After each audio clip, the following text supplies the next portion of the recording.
Hello everyone. So today we are going to talk about radioactivity. So first of all, let's start with the introduction to what is radioactivity. And in this chapter, we are going to use some terminologies and we are going to understand what those terminologies means. So first of all, there is Z. Z means atomic number. Atomic numbers means proton number. So it is the amount of proton, and A is mass number. So mass number is the sum of proton number and neutron number. So it's the sum of proton and neutron number, and X is the nuclei, okay, and nucleus or nuclei, okay. So, and to write this, we have to write it like ZXA. So this is the atomic number, this is the mass number, and this is the nucleus, and this is what is needed to denote an element, okay. So let's take an example. For example, if there is Cl, it's gonna be 17Cl35. Then we can say that there are 17 protons because the atomic number is 17, and the amount of neutrons is 18 because 35 minus 17 is 18, because the mass number is the sum of proton and neutron, and 17 plus 18 results in 35. So in a nucleus, if I have to draw a nucleus, so let's say I draw a nucleus like this. A nucleus is spherical, and there will be proton and neutron in the nucleus like this. So the black ones are neutron or proton, basic is the one you want. So it's gonna be like this. So there's gonna be proton and neutron, and this would be called a nucleon. A nucleon. Okay, so this is a nucleon. Now we're going to talk about nuclear size. So the nucleus has a size which is known as nuclear size. So the nuclear size is at the range of 10 to the power minus 15 meter. Okay, so at the range of 10 to the power 15 meter. So if from the center, so let's take this, and from the center to some distance d, let's suppose d, okay. So if d is less than or equals to 10 to the power minus 15, nuclear force dominates. So which means nuclear force dominates, okay. Whereas if the distance is greater than or equals to 10 to the power minus 15 meter, it's gonna be electrostatic force dominates.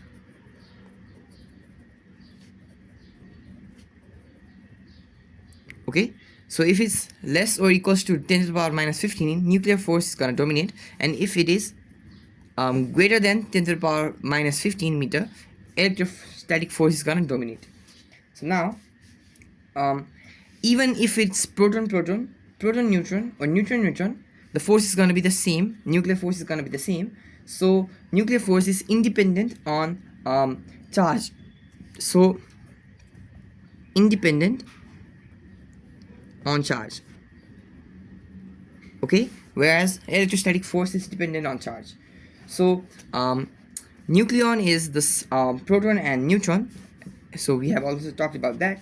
And so now we get to the topic of radioactivity. So we have to talk about where does radioactivity occur. So radioactivity occurs when the atomic number is greater than 206. So this shows radioactivity, okay. So this shows radioactivity. And now let's take an example. So we're gonna take uranium 238. Okay, so in uranium 238, the nuclear size is larger as there are more protons and neutrons in the nucleus. So now this is a heavy nucleus, so it will have larger nuclear size, so the nuclear force will act less, so the electrostatic force will act more, okay, which will make this unstable, due to which radioactivity will occur. Now radioactivity will occur if the radioactivity can be natural. So this, in this case, it will be natural radioactivity, okay. And now in radioactivity we have particles. So in radioactivity there is some emission. It may be of particles, which are alpha and beta, or of rays, which is gamma. Okay, so alpha rays and beta rays are particles, whereas gamma rays are only rays. So now let's take a reaction, a normal reaction, which means a general reaction. In a normal reaction, let's take NaOH plus HCl. It gives NaCl and H2O. Here mass is conserved, so mass is conserved and elements are also conserved. So the sodium, there is sodium, oxygen, there is oxygen, hydrogen, there is hydrogen, chlorine, there is chlorine. So the elements are also conserved. But in radioactivity,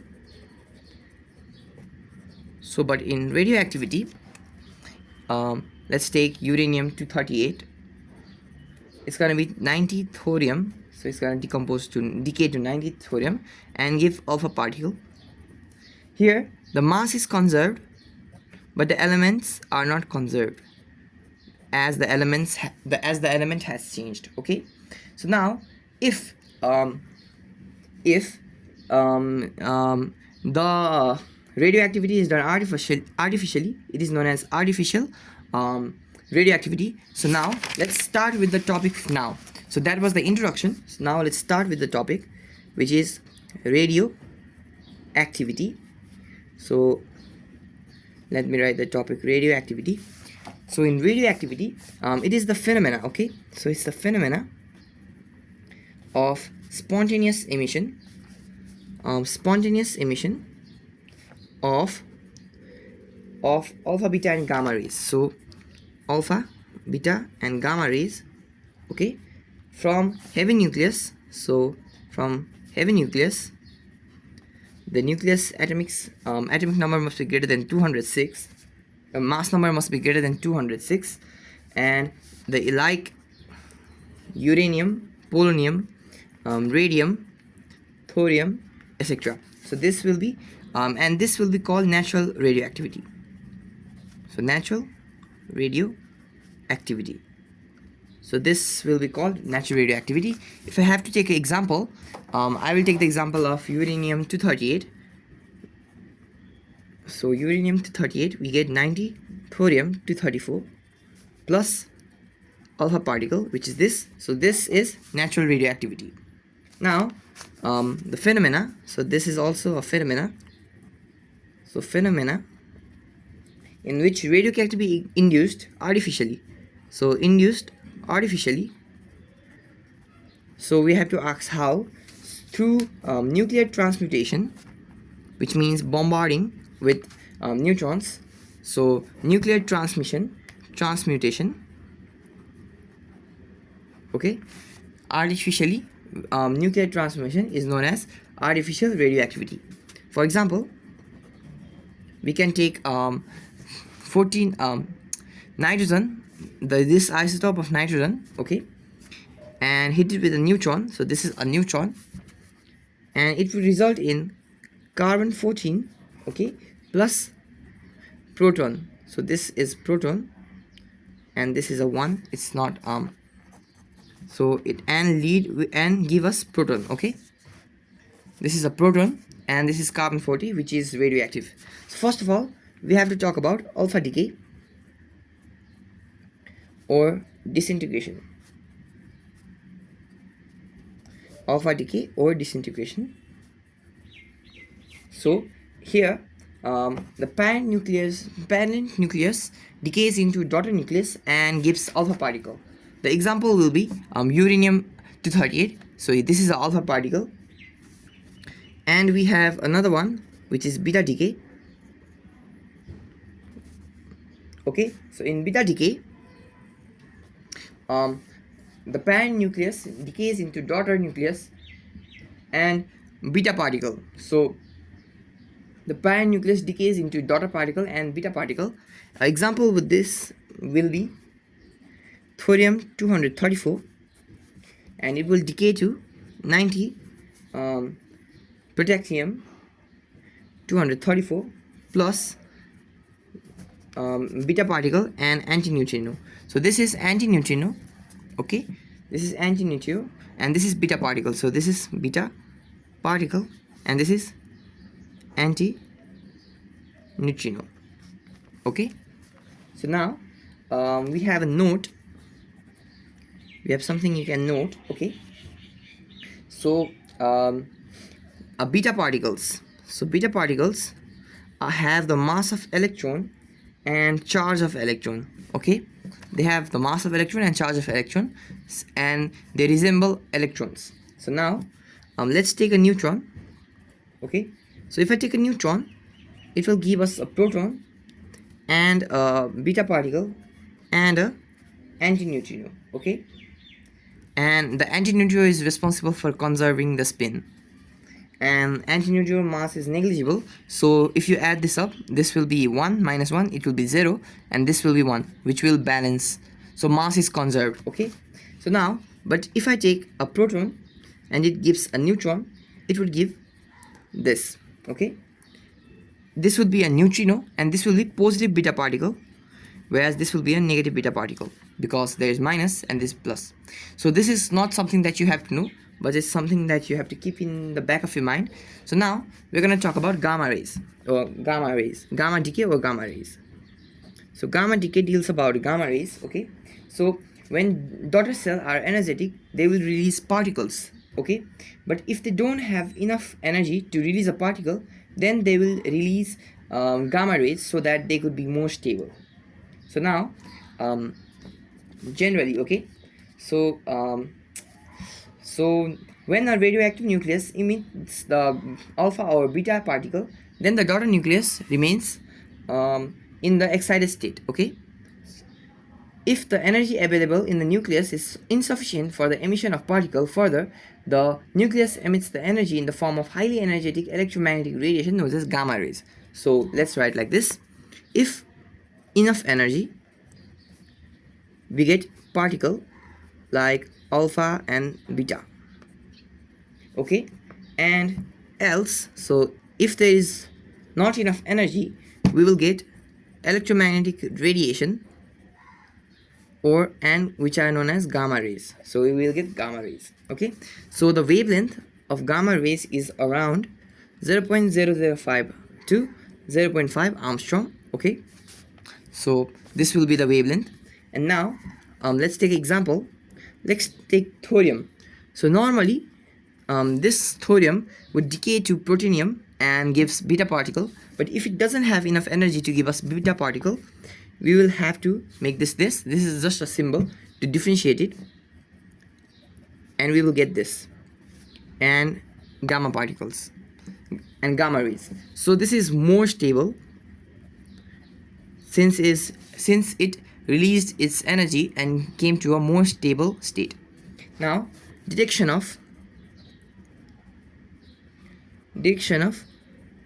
radioactive radiation.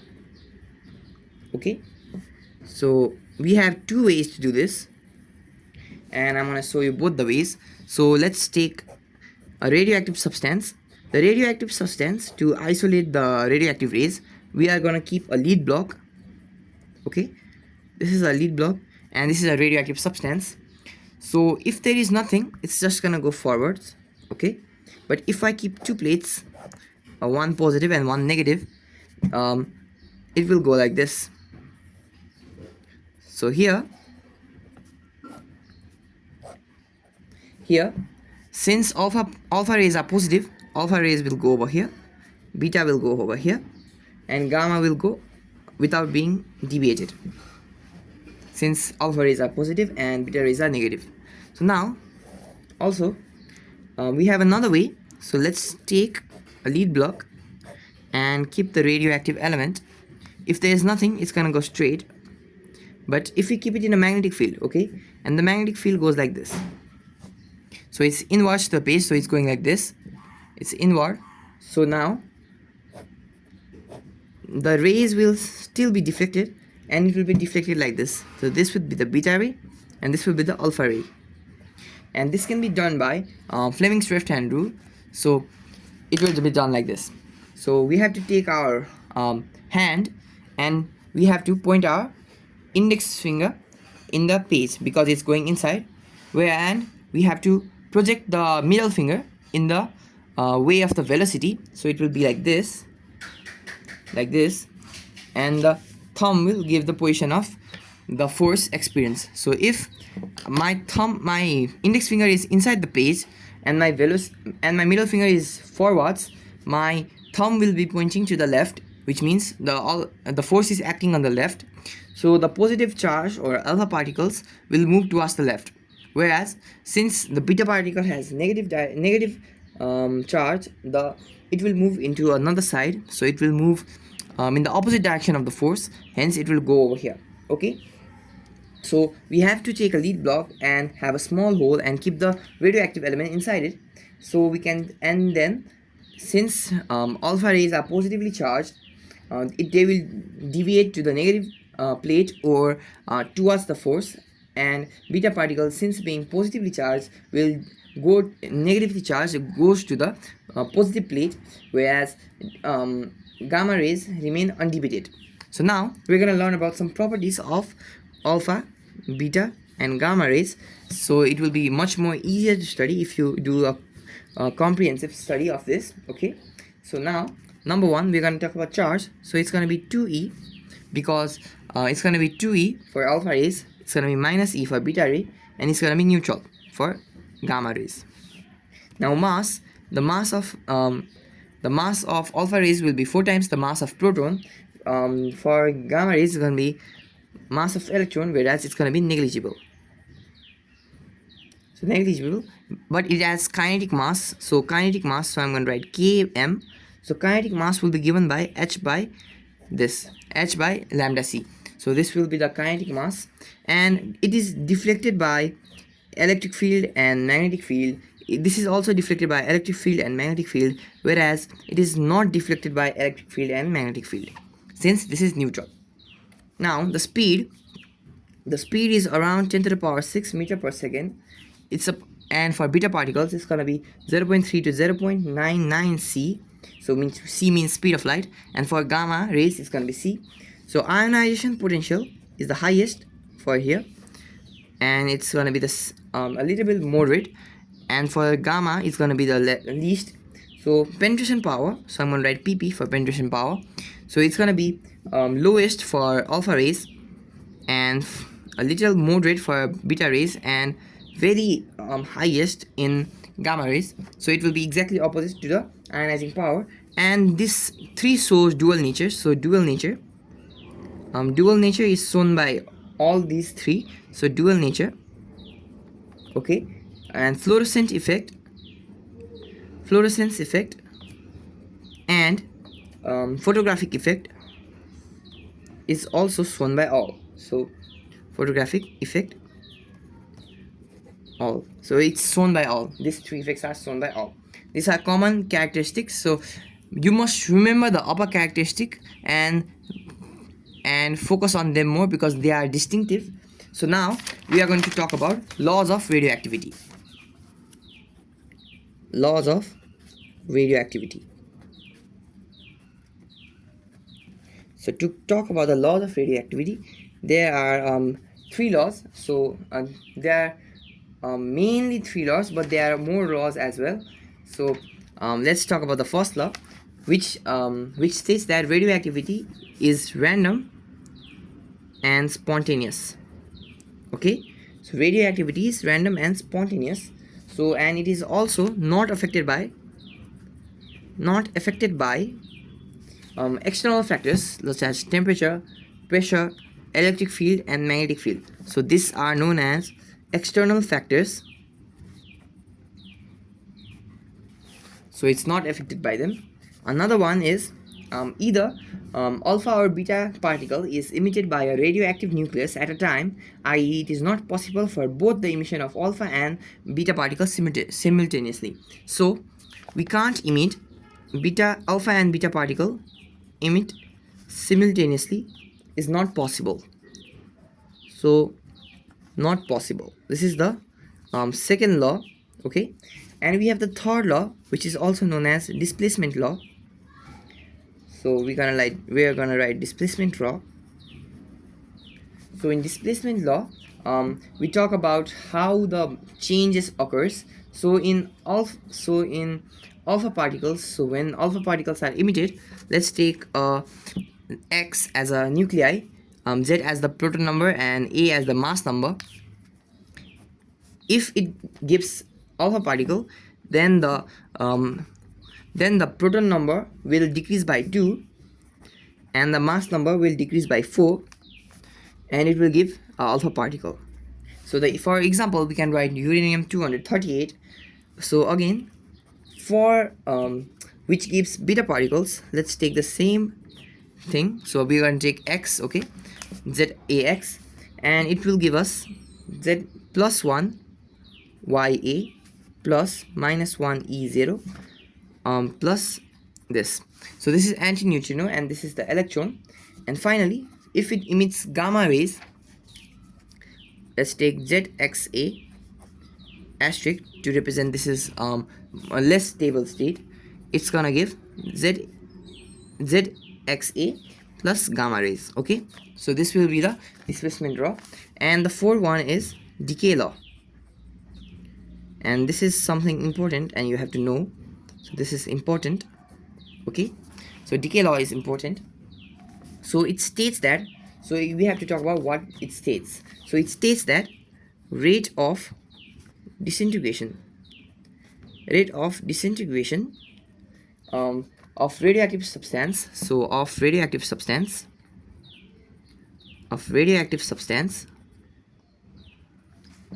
at any instant of time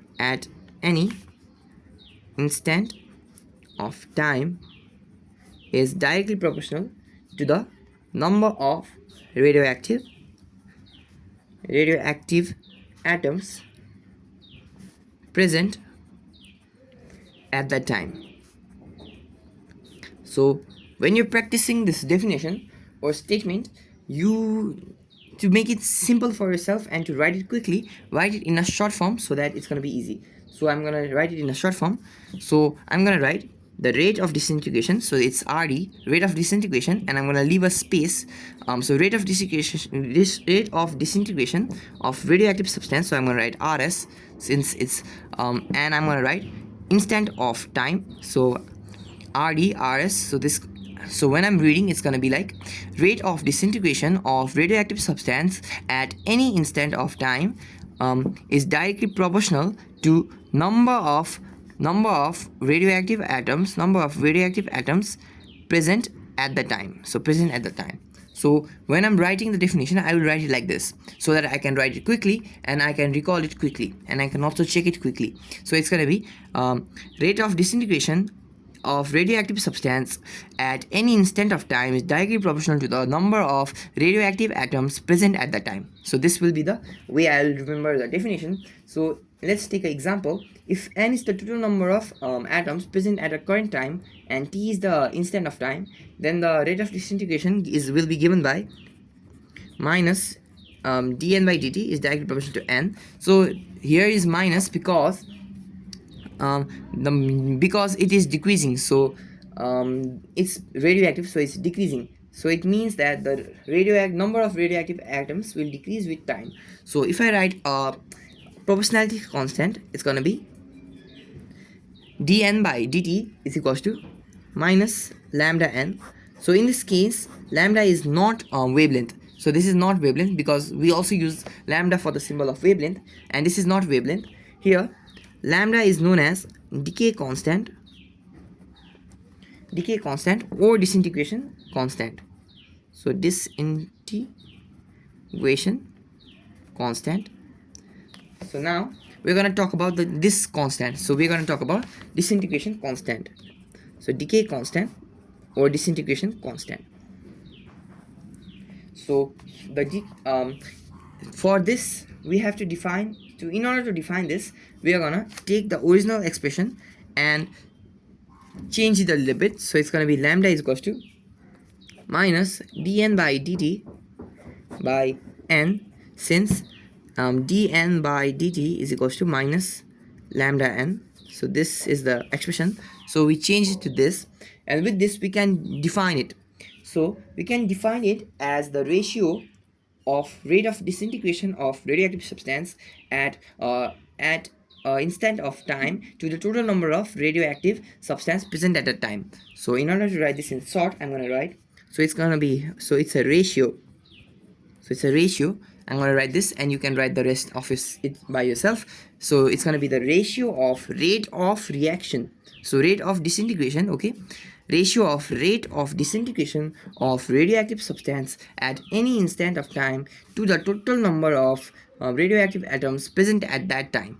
So now its unit, so its unit is going to be second per second or per time, okay, and its other units gonna be per minute, per hour, per day, per year. So now we have decay equation. So decay equation, which is also important. So decay equation. So according to decay law, the rate of disintegration of radioactive substance at any instant of time is directly proportional to the number of radioactive atoms present at a time. So if n number of radioactive atoms of a radioactive substance is present at any instant t, let's suppose, then it will be given by minus dn by dt is directly proportional to n. And we can write a constant for this, which is going to be known as the decay constant. Now, so we can change this so that like this. So if we change it like this is going to be our equation 1. So this is the first equation. And now let's suppose, okay, let's suppose n naught. So n naught be the initial number of radioactive atoms, okay. So this is at time t equals to 0. So initial number of radioactive atoms. So initial number of radioactive atoms. Then if we integrate number 1, so if we integrate, so, okay, we have to integrate. So now we have to set limits. So since n naught is the initial, so we're gonna write n naught. It is done at time 0. So now if it goes to time t, it's gonna be n. So we are supposing it's gonna be n. So now if we integrate this, we're gonna get ln n naught is equals to minus lambda t0. So if we keep ln n here, so it's going to be ln n because dx by x means ln x. So if we keep so it's going to be like this. So ln n naught is equals to minus lambda t minus 0. It's going to be ln n by n naught minus lambda t. So taking antilog on both sides, we will have n by n naught is equals to e minus lambda t, and we can take n naught is equals to n naught e minus lambda t, and which will be our equation 3. Okay, so this and this will be our equation 2, and this will give us the decay equation. So this is the decay equation, okay, decay equation. So here let's talk about it once more. First of all, we define the decay law, then we find then we integrate it through n naught to n from time 0 to t in order to get ln n by n naught is equals to minus lambda t. Then we take antilog on both sides to give us this equation, and which is the decay law. So now since it is exponential, so there is e, which means this is an exponential function. It shows that radioactive atoms of radioactive substance decay exponentially with time. So we can also say it decays exponentially with time. So if we have to make a graph, so let's say I'm going to make a graph over here. If I take n, so this is going to be the number of radioactive atoms at a time, and it goes t, this will be 0. So first of all, we know the initial amount, which is known as n naught. So let's say n naught starts over here, so it's going to decrease exponentially. Okay, so let's say the graph is like this, and it's never going to reach the bottom because radioactive substance technically never end, even though because of half-life period, which is the next topic. So half-life period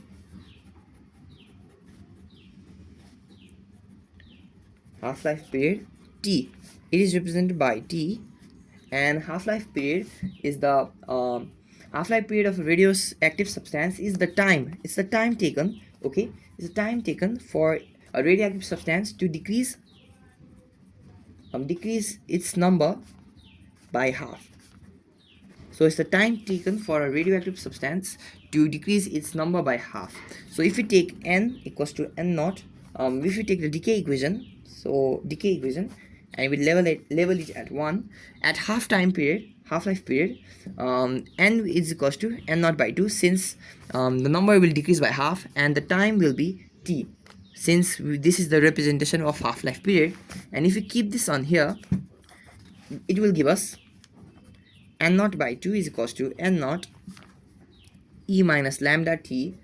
The n naught will cancel, and if you simplify, you're gonna get 2 is equals to e minus lambda t.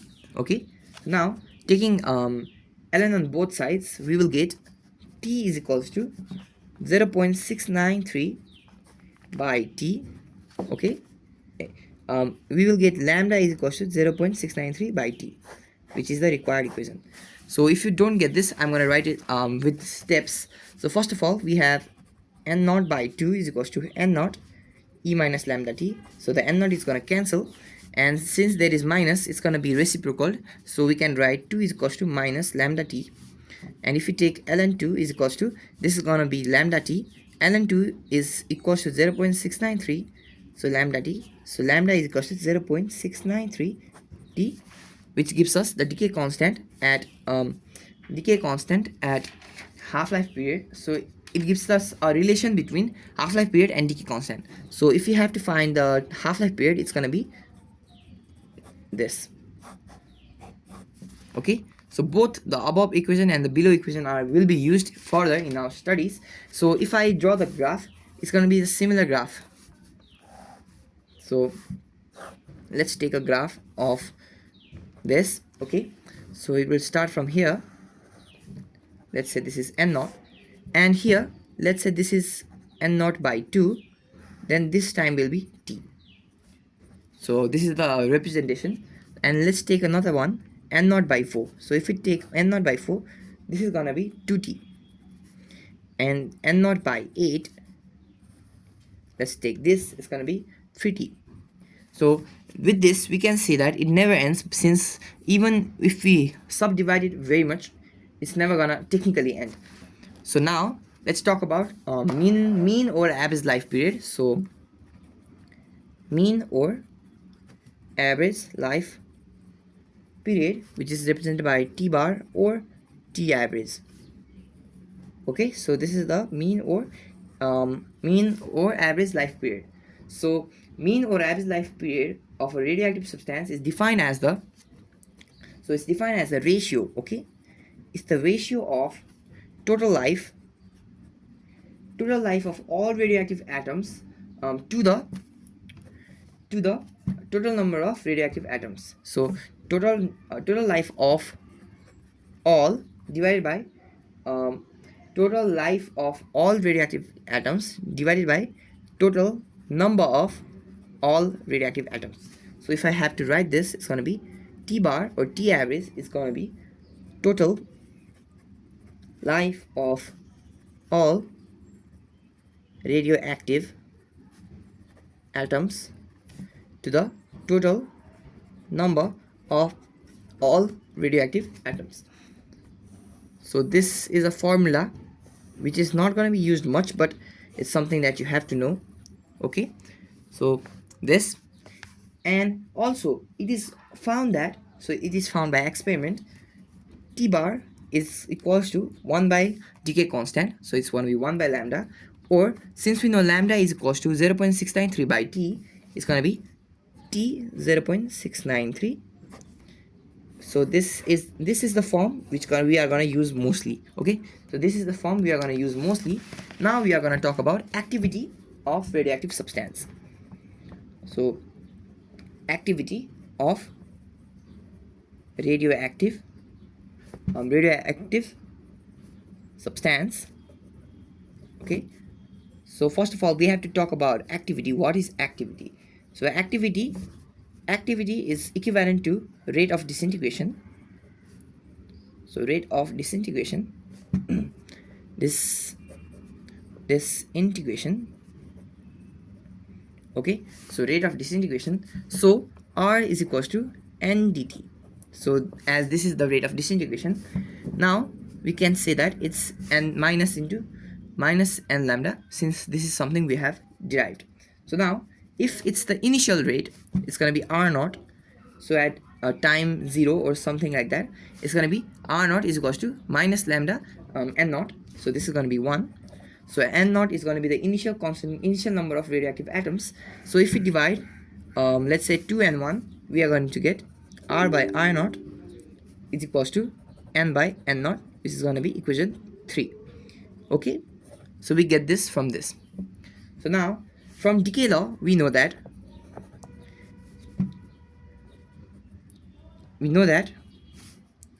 n is equals to n naught e minus lambda t. Okay, so now we take m by n naught is equals to this. So now from equation, let's say equation 3 and 4, we get R by R naught is equals to e minus lambda t, which can be written as R is equals to R naught e minus lambda t. So this is the hence the rate of disintegration of radioactive substance also decreases exponentially with time. So if you take a graph, it's going to be very similar to the one for number of radioactive atoms to the time with respect to time. So it's going to be like this. So R naught, and it's going to decrease exponentially. So now we're going to find decay equation. So decay equation in terms of mass. So decay equation in terms of mass. So we know mass, so just think about it. If there is more mass, the number of radioactive substance at the time is going to be more. So which means the mass is directly proportional to the number of radioactive atoms at that time. So now we can write m by m naught is equals to n by n naught. So which is going to be the equation 1. Okay, since this is from this relation. Now we know from decay equation, we are going to take this one. So we have n by n naught. You know how you can take it from here. So it's going to be like this, which means we can write m by m naught, which means m is equals to m naught e minus lambda t, which gives us the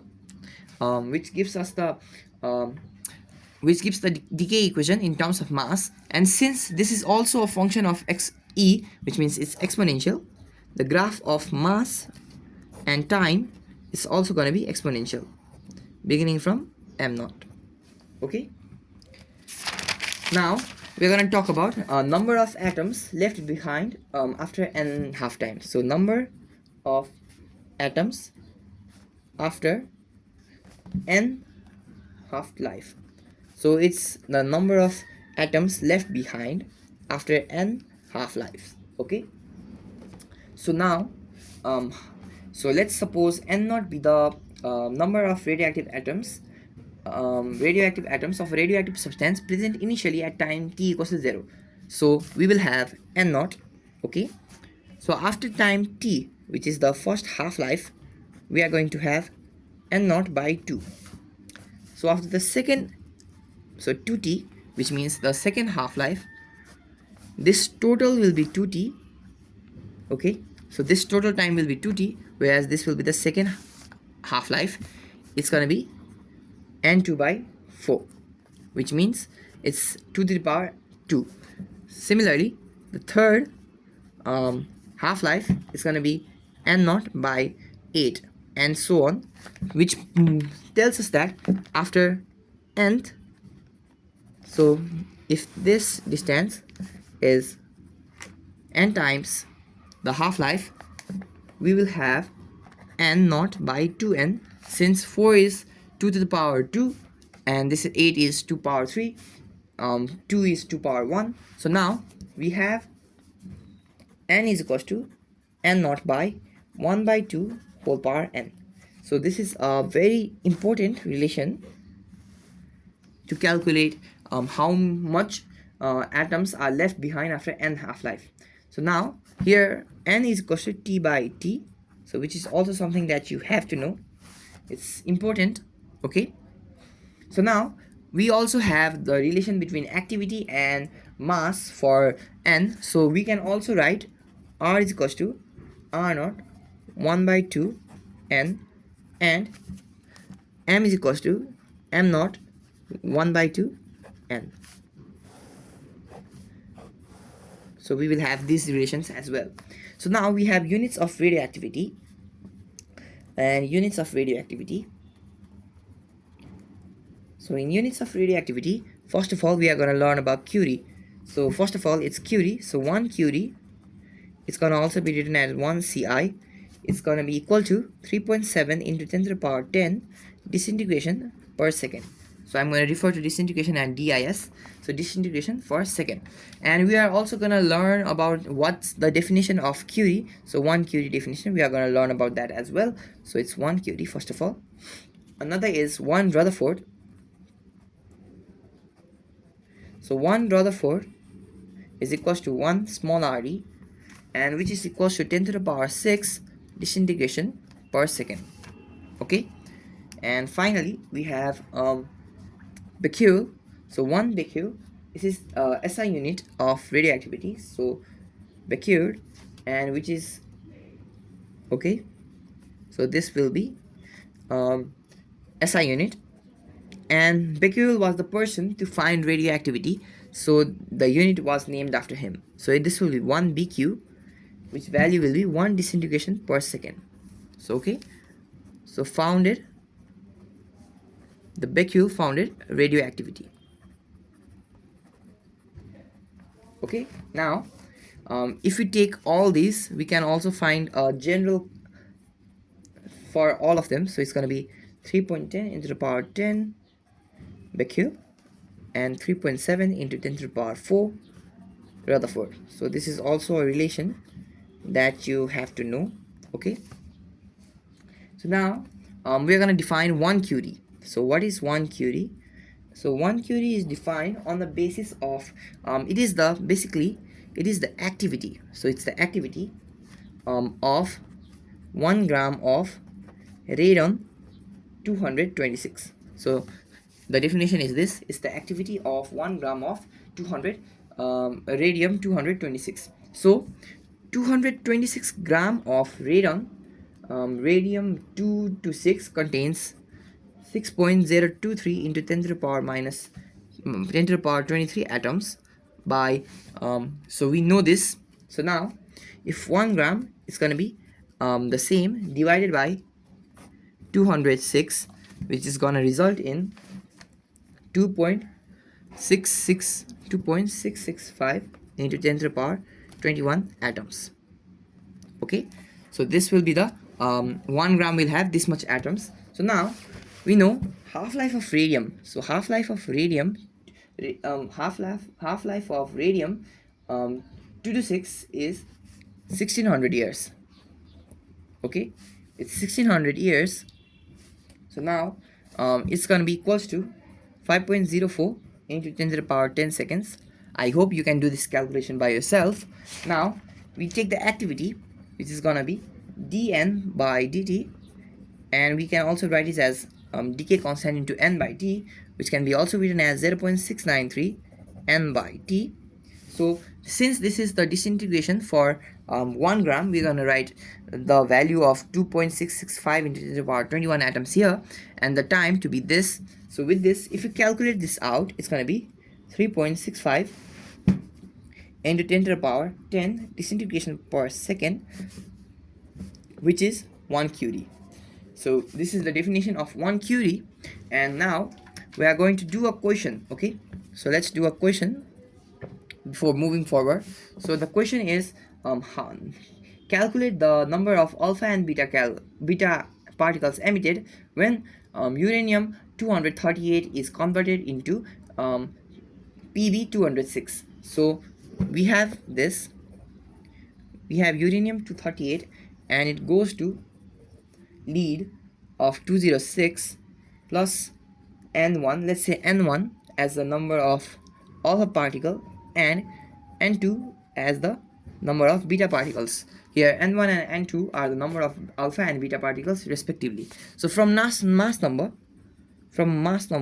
we have, so just taking a look at the mass number, we have 238 is equals to 206 minus plus 4 and 2.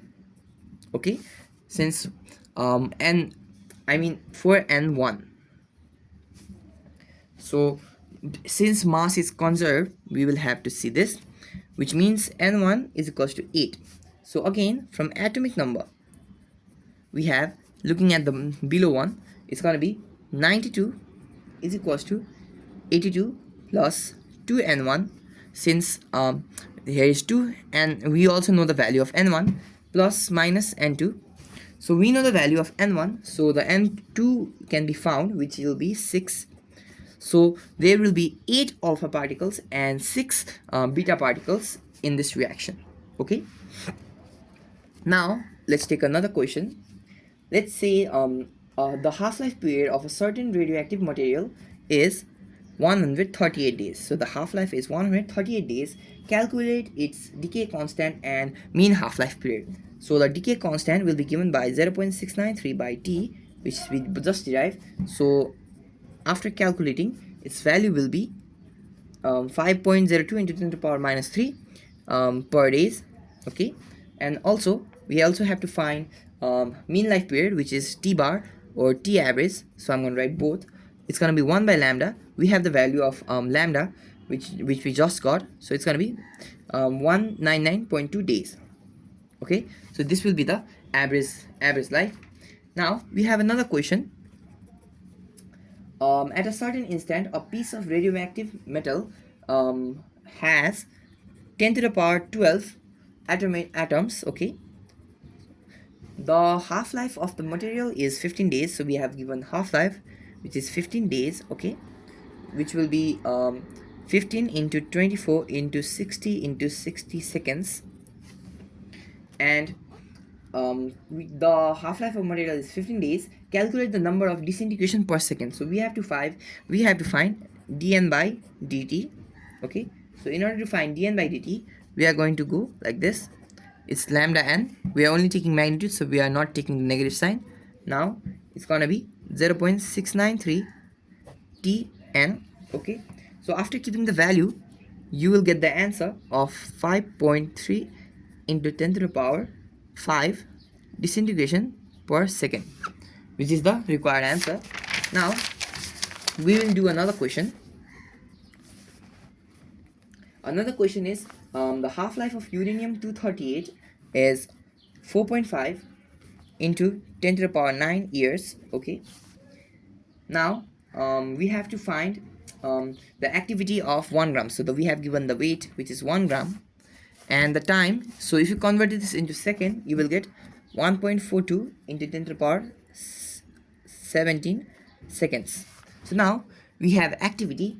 Activity is equals to, so R is with the activity, so it's going to be dN by dt, which can be written as this lambda n, and we know the value of lambda is 0.693 n by t. Okay, now we can also convert this to 0.693 by t. We can convert this like this. We have m by m naught into n naught. So why this happened? Because n by n naught is equals to m by n naught. So this ratio is constant. So this is what we kept over here. Now, so W, which is 1 gram, is gonna be the initial. So it's gonna be m, whereas m naught is gonna be 238. Okay, so we have to find the half-life of uranium 238. We have the half-life of uranium 38, and we have to calculate the activity of 1 gram of this sample. So now, keeping the value, you keep the value of all these. We have the value of m, we have the value of t, we have the value of m, which is going to be 1 gram, we have the value of m naught, which is going to be 238, and now we only need the value of n naught, which is going to be n naught, which is going to be 3.023 into 10 to the power 23. Since earlier when we derived 1 curie, we told that the mass, so here the mass is 238 gram, means there are 6.023 into 10 to the power 23 atoms. So that's we are going to use. So n naught is going to be this, whereas m naught is going to be this. So after keeping the value, you will get the answer of 123,450.4 becquerel, which is disintegration per second. Now let's do another question. A radioactive source has decayed to, okay, um, it has decayed to 100 or 1 by 128. So it's going to be 1 by 128 of its initial volume after 50 days. So we have given type, it's not half-life, it's just time. So we're going to write small t and 50 days. Calculate the decay constant and half-life period. So we have n is equals to n naught e minus lambda t. Okay, so now we're gonna input the value of n as n naught by 128, and since we can calculate this, since we have the value of everything, the value of lambda will be 0.097 days. Okay, now t is just gonna be 0.693 by lambda. You can calculate this. The calculation of this is quite complex, so you might get confused. You have to use ln's and stuff, but it's easy, so just try it. You can find it out. And the value of this after you have found lambda is going to be 7.14 days. So let me show you the calculation of this so that you don't get you don't think it's complex. So like this, it's going to be this. We have n naught by 128 is equals to n naught e minus lambda t. N naught is gonna cancel.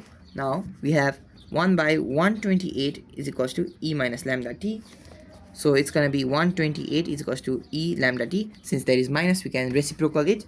Now we keep ln at both sides, so it's gonna be ln 128 is equals to lambda t. So now we know the value of t and we know the value of ln 128. So the value of lambda can be found out, which is gonna be 0.097 days. So it's a little bit complex, but it's not that complex, so you can do this. Okay, so now let's do another question. The question is the half-life of radium. The half-life of radium is 1600 years. Okay, after how many years 25 of the radium block will remain undecayed? So we have given the amount left is 25% is not decayed, which means 25% is left. So we have the relation e minus lambda t. Okay, so we have this. Also we have lambda equals to 0.693 by t. So we have this. So we can find the value of lambda. We have n naught, we have n. So we can find the value of t, which after calculation, the calculation will be like this. So you can do it now, I suppose. So the value will be this. So 3200 years. You can pause the video and try all these questions out. So again, we're gonna do another question. A radioactive source has decayed 1/10 of 1% of its initial activity in 100 days. So n is 1/10 of 1% of its initial value. So this is a very tricky way to saying 0.1%, 0.1% n naught. So 1/10 of 1% of initial activity. So and the time is 100 days. The time is 100 days, and we have to calculate the half-life period. So now we can calculate the half-life period by n equals to n naught minus e lambda t. We have the value of n naught t. So now we will find the value of lambda to be 0.069 days. Okay, so we find the value of lambda to be 0.069 days. Now we can find the value of t to by this formula, which will result in 10.03 days. Okay, now another question. If 15% of the radioactive substance decays in 5 days, here the 50% is decayed, so we have to find how much is left. So n is gonna be 100 minus 15. Since 15% has decayed, which is gonna be 85% and not 15% of the radioactive material decays in 5 days, so we have t is equals to 5 days. And what would be the percentage of amount of original material left after 25 days? So we have t dash, which is going to be 25 days. So this is a tricky way of saying 15% has decreased, 15% has decayed, which means 85% is remaining. So now you take n is equals to n naught e minus lambda t, and we find the value of lambda. The value of lambda will be 0.0325 days, and now again from n is equals to n naught e minus lambda t, we can calculate the value of x. So it's going to be x percentage of n naught e minus 0.0325 into 25. Okay, so it's going to be t dash over here, sorry. So now after having the value of x will be x percentage will be 44%.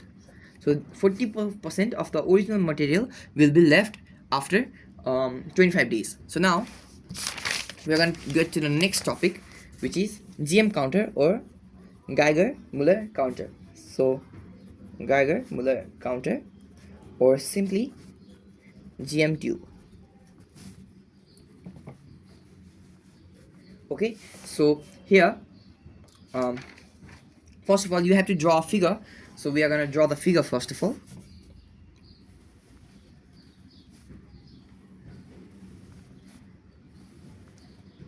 So we have to draw the figure, and GM counters help us to count the disintegration per second. So we have to draw and label the figure properly.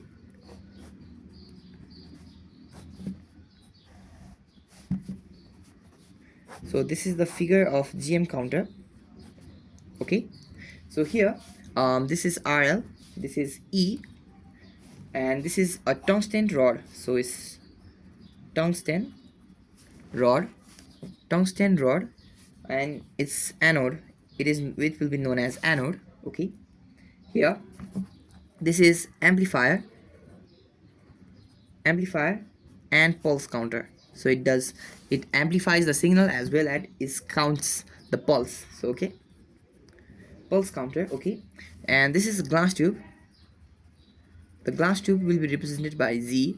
Okay, so it's the glass tube. Now here there is a gas medium of 90% argon and 10% ethanol. So it's going to be gas argon and ethanol. So it's going to be C2H5OH, which is also going to be in gas phase. Now the inside the tube is going to be a metallic coating, which is going to be the cathode. And finally these black parts will be insulating material. So insulating material, which will be made of ebonite. So ebonite plugs, since they are plugs and they are insulating material, so they are ebonite plugs. Now the GM counter is used to detect ionizing radiation, such as detect alpha, beta and gamma rays. So it detects them. So now it consists of a highly evacuated glass tube. The pressure is about 10 cm of Hg. Okay, the pressure is about 10 cm of Hg, and the glass tube contains 90% argon and 10% ethanol in gas phase. The inner wall is covered with metal, which acts as cathode, whereas the inner wall acts as cathode because it has metal, and the tungsten rod placed in the middle in the axis of the tube acts as anode. So okay, so to make the insulation between anode and cathode, ebonite plugs are used. So in order to make insulation between anode and cathode, ebonite plugs are used. So now first of all we will explain this and we will write about it. So for when radiation from one atom, so it's going to result in one count. So the ionization radiation will attack the argon. Okay, and the argon, so let's take radiation. So I'm going to replace this as RAD. Radiation comes, it's going to attack the argon and it's going to give ionize the argon as well as give an electron, and this electron goes to anode. So it goes to anode. Okay, so now, and this goes to metallic coating, so this goes to cathode. Now, so in the figure, if we draw this, this is the tungsten wire and this is the metallic coating.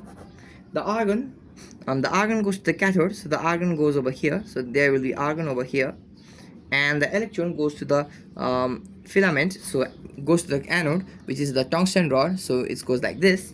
Now also the kinetic energy, and this electron will gain kinetic energy, so kinetic energy will be gained, which will be equals to EV and 1 by 2 mv square. Okay, so this will be the, and this electron when reaching the tungsten rod will hit another argon, so hit argon another, so will hit another argon. Okay, and which will again give this reaction.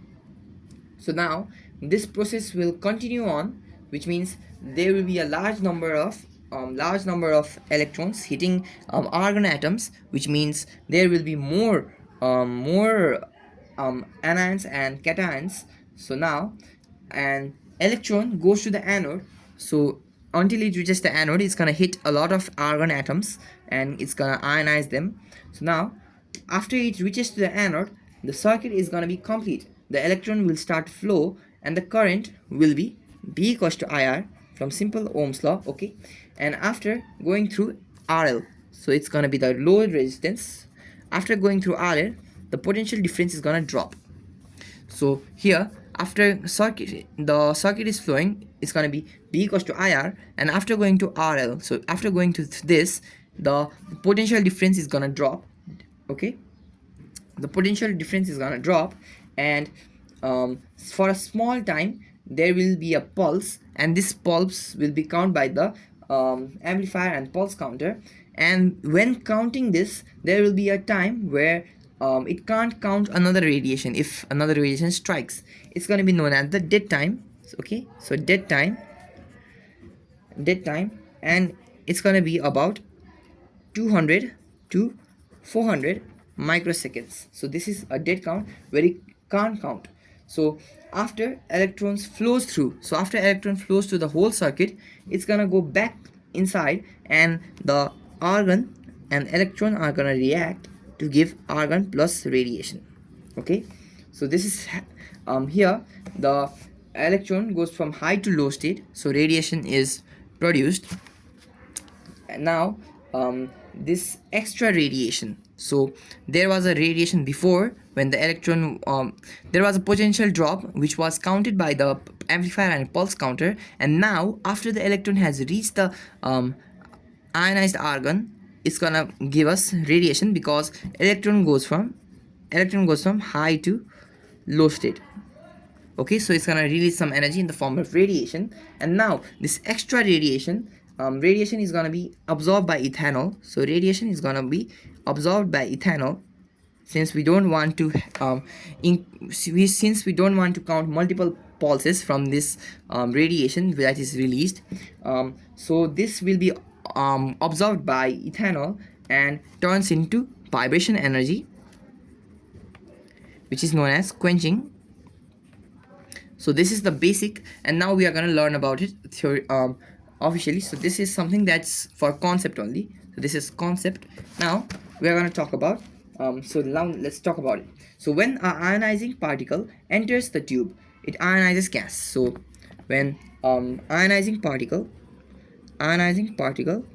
it enters, so when an ionizing particle enters, it ionizes. So it ionizes the gas, and by collision a large number of ions, so ions number is gonna increase a lot due to collision. Okay, due to collision. So after increase, large number of ions is gonna be increased, so due to which number of electrons, so electrons will increase.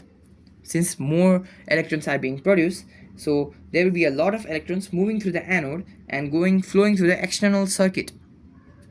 So external circuit, it will flow. So current will be generated, so current will be increased. Now there will be voltage drop in RL. So it's by pulse.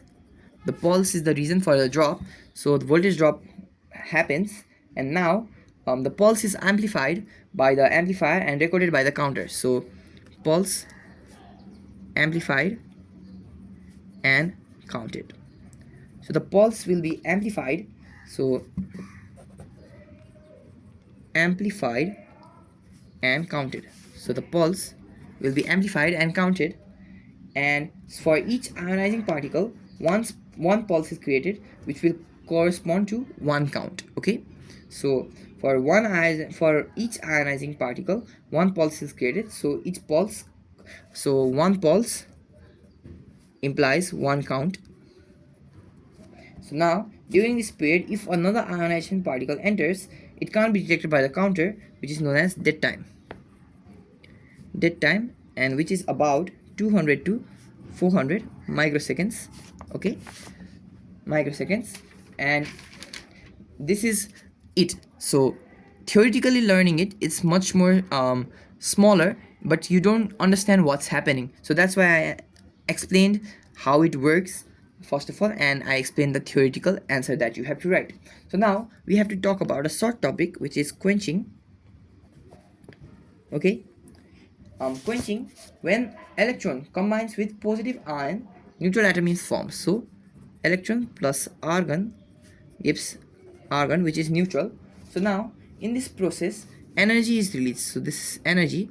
Okay, so this energy is released, and this energy, okay, so now this energy plus ethanol is absorbed by ethanol and is converted into vibrational energy.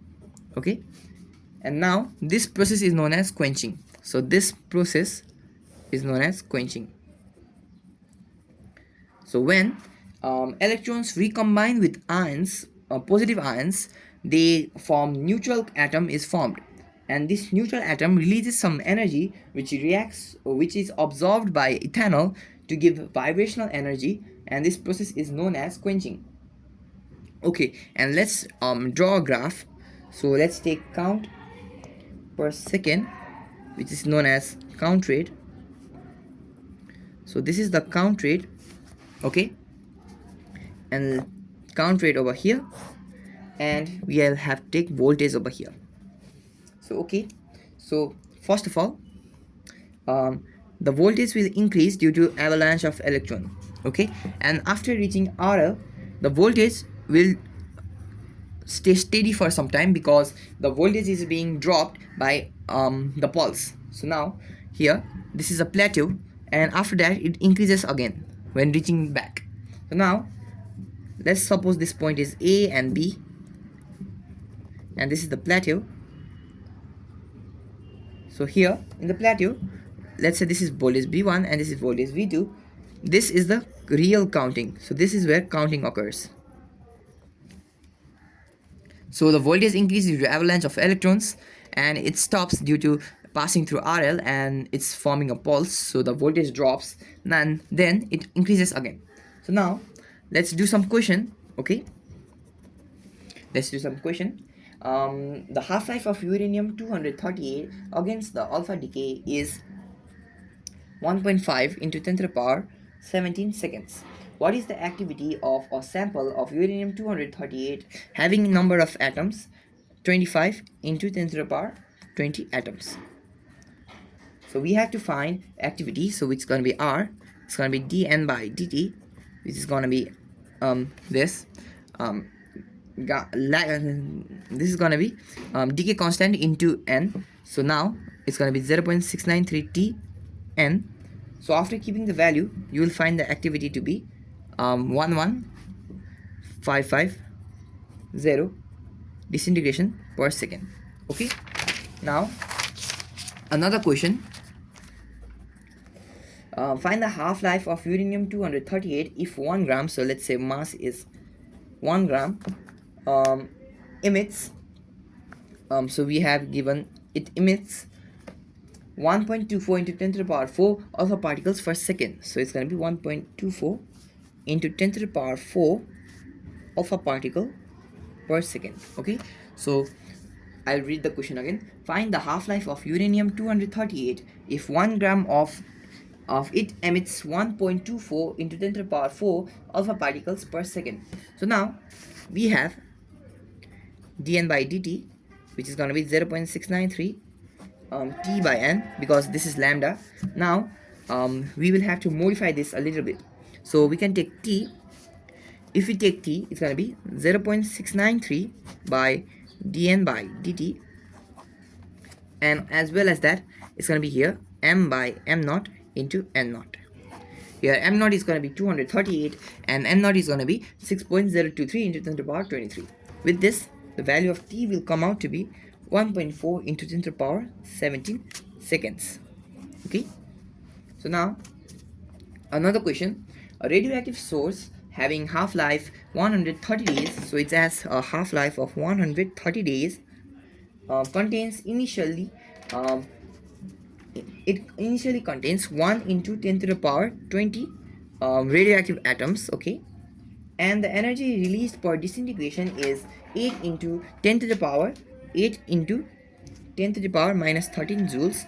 So we are going to represent energy with E. And finally, we have to calculate number 1, A, activity of the source after 260 days. So we have given T is equal to 260 days and the total energy released during this process. So we have R is equal to lambda n. Okay, so now this can be converted to 0.693 T, because this is the value of decay constant, and we have m naught E minus lambda T.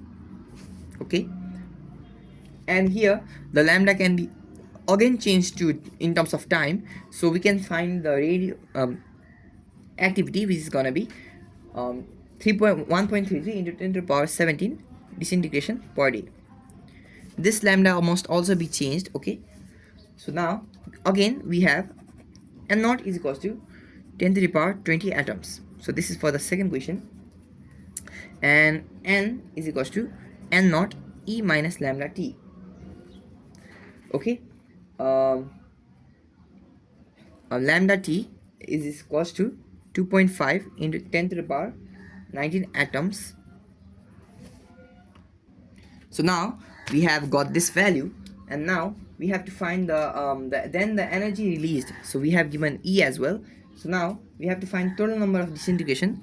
So total disintegration will be given by n naught minus n, which will be 7.5 into 10 to the power 19, and total energy will be n naught minus n into E. So E is the total number, the energy released per disintegration. So we have found the total number of disintegration, so the total energy will be this, and after multiplying you will get the value of 6 into 10 to the power 7 joules. This is a very interesting question, so remember the process and how to do it. Now we have another question. A biological useful technium nuclei, the atomic weight is given. The atomic weight is 99, having the half-life of 6 hours. So it has the half-life of 6 hours. A solution containing 10 to the power minus 12 gram of this is injected. So we have 10 to the power minus 12 gram of this is injected into a bladder of a patient. Find its activity in the beginning and after 1 hour. So we have to find it in the beginning as well as after 1 hour. So we have given t is equals to 1 hour, and at the beginning, which means 0. So now in order to do this, we have 99 grams. 99 grams implies 0.23 into 10 to the power 23 atoms. So 10 to the power minus 12 gram implies we have to divide and multiply, which will get us this. Okay, now at the beginning, so we have to do for the case for beginning. So I'm going to represent it by r naught. It's going to be n lambda n naught. Okay, so if we give the value of 0.693 by t into n naught, which is this, so this is going to be n naught, we get the value of 7.02 into 10 to the power 8 disintegration per hour, since we have time in hour, the half-life in hour. And now we have for the after some time, we have r is equals to r naught E minus lambda t, and we have the value of t. We can find the value of lambda from this formula. We have r naught, and which will give us 6.26 into 10 to the power 8 disintegration per hour. So now we have another question. The count rate meter is used to measure the activity of a given radioactive element at one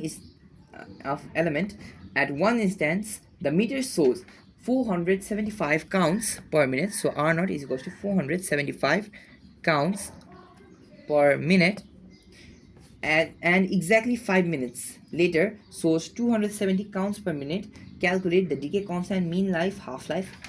So we have given t, so exactly after 5 minutes, which means 5 minutes, RT gives us 270 counts per minute.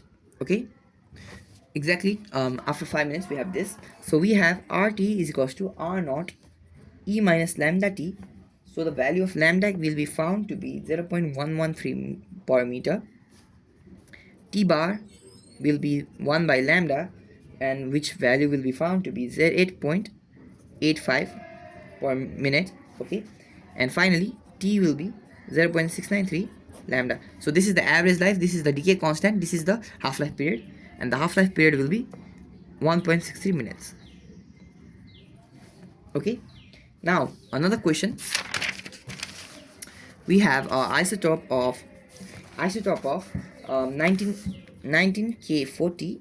Okay, 19K40 with a half-life of 1.37 into 10 to the power 9 years. So 1.37 into 10 to the power 9 years, and decays into argon 18. So 18 argon 40. Okay, which is stable moon rock from sea of tranquility.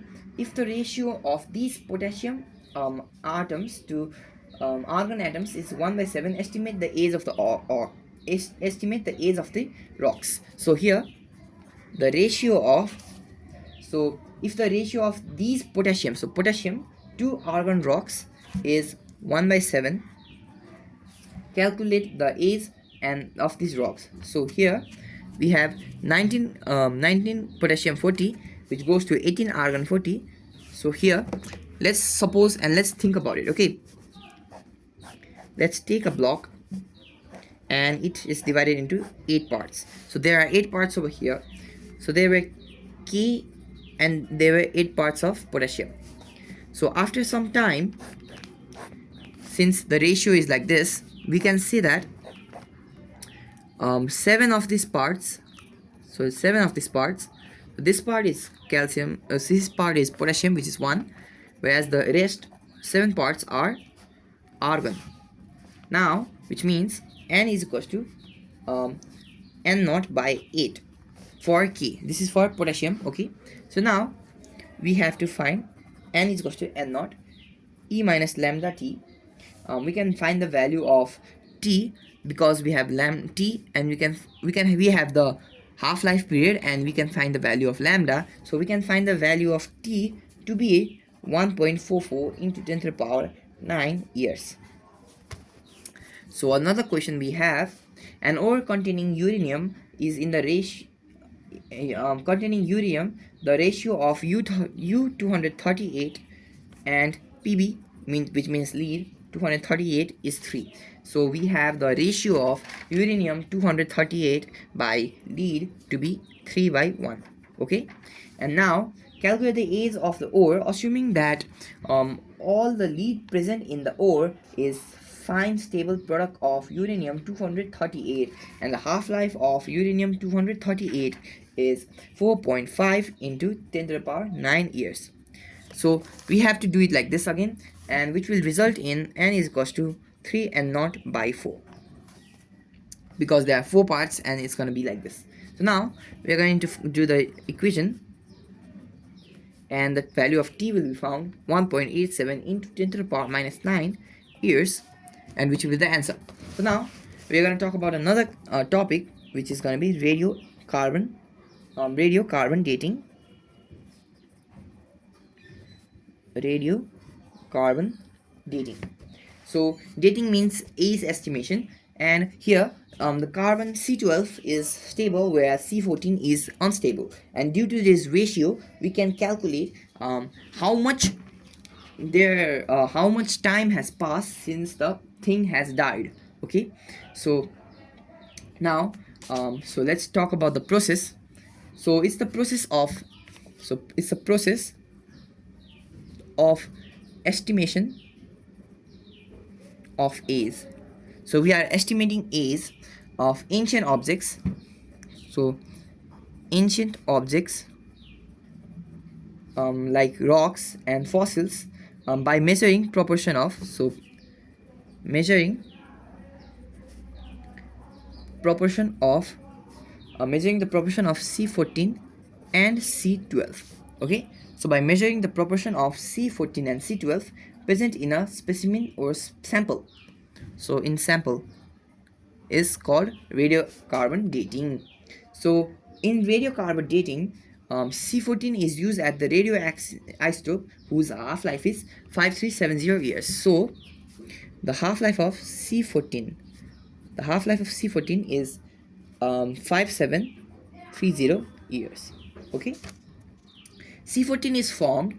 C14 is formed in the Earth atmosphere by bombardment of neutron. So formed by bombardment of neutron. Okay, that enters present in cosmic ray with nitrogen. So okay, it is formed like this. So if I have to write it in a reaction, we have a neutron which comes from cosmic rays and which reacts with nitrogen. So this is a stable nitrogen isotope. So this will give us 6C14 plus 1H1, which is a proton. And now C14 is radioactive and decays into nitrogen 14 to emit beta particles. So if we take, so this will be formed due to cosmic rays and bombardment of neutrons, but after the reaction this will be the case. Okay, so there will be a dynamic equilibrium in the ratio of C14 to C12. So dynamic equilibrium, okay, dynamic equilibrium between C14 and C12, it's going to be about 10 to the power minus 12. So this is something that occurs in nature, and so we have to talk about so during photosynthesis. So during photosynthesis, during photosynthesis, okay, plants take C12 and C14. Okay, so these plants are consumed by animals as well. So plants are consumed by animals, so C14 is present in both plants and animals. Okay, now so when a plant or animal dies, the intake of carbon stops, but the C14 already present in the plant or animals decays exponentially with time.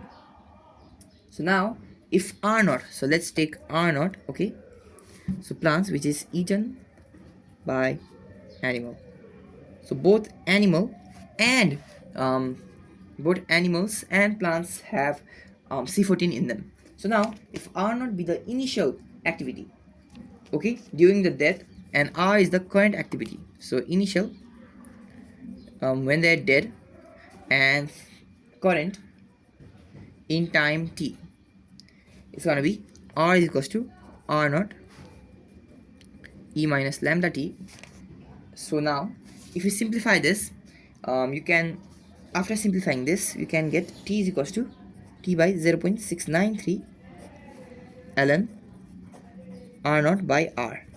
So this is the required formula to calculate the ancient age of objects. So you might ask why we are converting into half-life, because it's much more easier to count half-life. It's easier to find half-life because you can take a specimen and see how much of its how much it has decayed and find its half-life. Now let's do a question. Suppose a specimen of from Mohenjo-daro gives a activity of 9 decays per minute. So we have R is equals to 9 decays per minute. Decays per minute per gram of carbon, estimate the age approximately of Indus Valley civilization given that the living plant gives 15 decays per minute and half-life of 5730. So we have R naught 15 decays per minute and T is equals to 573 years. Okay, so this is the information we are given. So according to the question, we are supposing that a specimen of Mohenjo-daro gives an activity of 9 decays per minute, and we have to estimate the age of Indus Valley civilization given that the living plants give 15 decays per minute and half-life of 57300. So now we have the formula T is equals to T by 0693 ln R naught by R.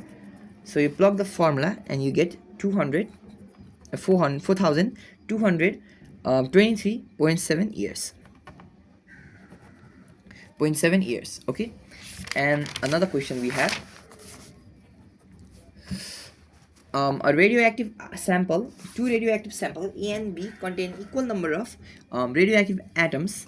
Initially, their half-lives are 3 hours and 9 hours respectively. So the half-life of A is 3 hours and the half-life of B is 9 hours. Find the ratio of their rate of disintegration after 18 hours from the start. So we have given T is equals to 18 hours, and we know that the starting number of radioactive atoms are equal. So Na is equals to Nb. So we can also write this as Ra is equals to lambda A and A dash, and Rb as lambda B and B dash. So now we have the ratio. So just taking this as a ratio. So if we take this as a ratio, we can convert this into 0.693 Ta into Tb by 0.693. We are expanding decay constant of A and B into Na E minus lambda At by Nb E minus lambda At. But we know Na and Nb, the initial concentration are same, so this will be cut. So this will be cut and this will be cut. The value of lambda A and lambda B can be found out because we have the half-life of half-life of A and B. So after keeping the values, we can find that Ra by Rb is 3 by 16. Okay, 3 by 16. So Ra, the ratio will be 3 is to 16. So we have another question. Two radioactive samples A and B are initially in the ratio of 1:4. So initially, so Na and B, let's take that, they are in the ratio 1:4, and their half-lives are 50 years and are 100 years and 50 years respectively. So we have half-life of A to be 100 years and to B to be 50 years. Determine the time after which the number of atoms will be equal. So we have to find the time where it will be equal. So now I'm going to consider the time where they equal as capital A and capital B. And this can be written as Na E minus lambda T is equals to lambda A T, and Nb E minus lambda B T. So now, so after simplifying, I'm gonna go to an intermediate step because it is quite complex here. So we will get so after calculating this, so you can input the value of here. So Na will be cut, and from which we can calculate. So we will finally get T is equals to approximately 200 years. So this is a tough calculation. I think you can do it because I have shown such calculation before. So now let's go to the next question. A radioactive sample emits n beta particles in the first 2 seconds and emits 0.5 n beta particles in another 2 seconds. Find the mean life of radioactive substance. So here T1 is given as 2 seconds and n is given as the first in this 2 seconds, and T2 is also given 2 seconds and here 0.5 n is given. So now we have the formula dn by dt is equals to lambda n. So in first 2 seconds we will have n by 2. So this is dn by dt, this is also dn by dt, but this is for 1 and 2. So now n by 2 is equals to lambda n naught minus n. Okay, and in another 2 seconds we have, so let me explain what's going on here. So let me read the question again and I will explain it to you. A radioactive sample emits n beta particles in the first 2 seconds and emits 0.5 beta particles in another 2 seconds. Find the mean life of the radioactive substance. So in the first 2 seconds, so dt is going to be 2, it emits 2 beta particles, it emits n beta particles, so dn is going to be n, and n is going to be the current concentration. So let's assume it is n naught, and since n small n number of has been already emitted, it's going to be n naught minus n. So now this is equation 1, and in another 2 seconds, so it's going to be 5n by 2 is equals to lambda n naught minus n minus 0.5 n. So after 2 seconds, if you were to write 4, you can write it in another way, but since we are writing 2, we have to consider this as our initial disintegration, and we have to also subtract this. So from, let's suppose this 2, and subtracting 1 from 2, if you subtract 1 from 2, you will have to subtract it like this. So n by 2 minus n by 4, because 1 by 0.5 will be go here and it's going to be 4. So we lambda n naught minus n minus lambda n naught minus 1.5 n.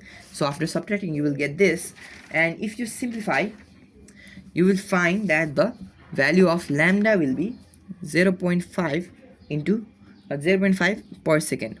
Okay, it will be 0.5 per second. You have to do this calculation. It's pretty simple, basic algebra. And the mean life t bar is 1 by lambda, and from which the value will be found to be 2 seconds. Now we have another question. The half-life of a radioactive substance is 20 minutes. So we have given the half-life, which is 20 minutes. Okay, and then the time between 33 and 67 decay will be, so we have n1%, which is 33, and n2%, which is 67. So now we have n is equals to n percentage n naught. Okay, so n percentage is equals to n by n naught, which equals to E minus lambda t. So now we have to do calculation for 33 and 67. So we do for 33, so it's going to be 33 by 100 is equals to E minus lambda t. We can find the value of lambda from here, and it's going to be t1. And the value of t1 is going to be 32.6 minutes. Now the question was, the half-life of a radioactive substance is 20 minutes, then that the time between 33 and 67, at the time between 33 decay and 67% decay will be. Okay, so now for 67, it's going to be 67 by 100 is equals to minus E lambda T2, and the value of T2 will be 11.77 minutes. So now delta T is equals to T1 minus T2, which is 32.6 minus 11.77, which is about 20 minutes. So if this question comes in MCQ, which in this case it was a MCQ, you might not find it simple to do that long calculation. So you can do this intuitively by thinking of the graph. So we have this, and we have given that it starts from time t and goes to t plus 20 minutes. So after 20 minutes, so let's suppose this is the graph. Okay, I know it's supposed to start from here, but if the graph were up, it will start. So now let's take this. It's gonna be 33%, and this is gonna be 67%. Okay, so, and this will be 20 minutes. So now 67 by 33 will be approximately 2. So from this also you can calculate, since the amount of substance is being decreased exactly by 2, so it's exactly being halved. Since it's exactly being halved, you can suppose that 20 is the half-life period. So the half-life, it means that the time for it to decay is the half-life, which is 20 minutes. So let me tell you again. So the ratio of 67 by 33 is approximately equals to 2, which means the initial concentration is halved, which means that it is half-life period. And since it is 20 minutes ahead and the half-life is 20 minutes, we can calculate that it's the value or the time difference is going to be 20. So this is it for today's video, and this was a long chapter. There will be more long chapter in the future. So now let's summarize the chapter and then we will end the class for today.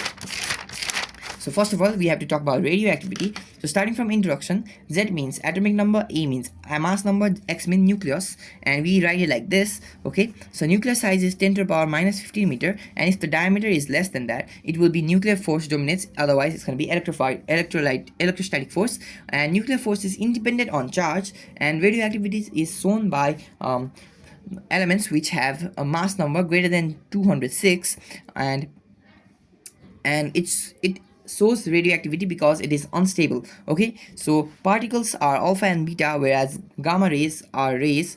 And in normal reaction, mass and elements are conserved, whereas in radioactivity, mass is conserved but elements are not conserved.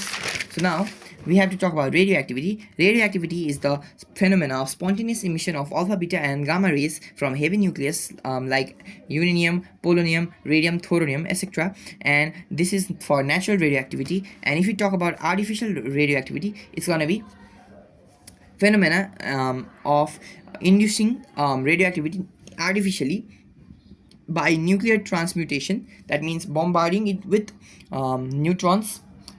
So now we have to talk about alpha decay. Alpha decay is where we get alpha particle, which is from uranium 238, which gives thorium 234, and alpha particle, which is this is alpha particle. And beta decay is where it gives beta decay. Beta decay will be thorium 234, which gives protactinium 234, which gives beta particle and antineutron. And in the notes, the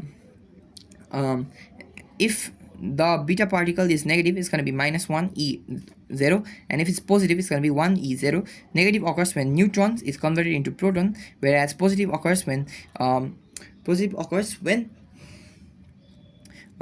proton is converted into neutron. Okay, so now we have to talk about gamma rays. Gamma rays are not particles, and they occur when particles cannot be generated as they don't have enough energy. The wavelength is approximately 0.005 to 0.5 angstroms. Now to detect radiation, we can find it either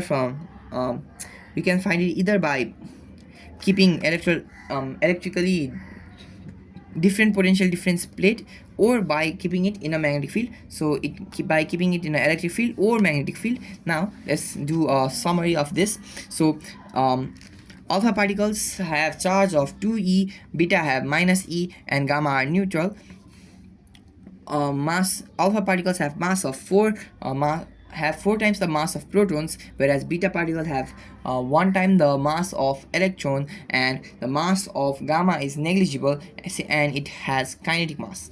So now alpha and beta particles are deflected by electric and magnetic field, whereas gamma rays are not. It's not gamma particles, it's gamma rays, because gamma rays are not particles. So now the speed of alpha particles is 10 to the power 6 meter per second, which is about 10% the speed of light. The value of the speed of beta particles is 0.3 to 0.99 the speed of light, and the speed of gamma rays are the speed of light. The ionization power and the penetration power are inverse. So the ionization power is most on alpha particles while least on gamma particles, whereas the penetration power is most on gamma particles and least on alpha particles. And all gamma, beta, and gamma, alpha, beta rays show dual nature, fluorescent effect and photographic effect. So this is shown by all of them. Now we have laws of radioactivity. The first law is that radioactivity occurs randomly and spontaneously, and it is not affected by external factors like temperature, pressure, magnetic field, and electric field. Spontaneous means it occurs naturally without any stimulus. And number two, alpha and beta particles. So basically, particles cannot be emitted simultaneously, which means that they can be emitted at the same time. So now the third is displacement law. It talks about the change in mass number and atomic number of alpha, beta, and gamma rays. You don't have to memorize this. You can do it from the example, so you can calculate it as well.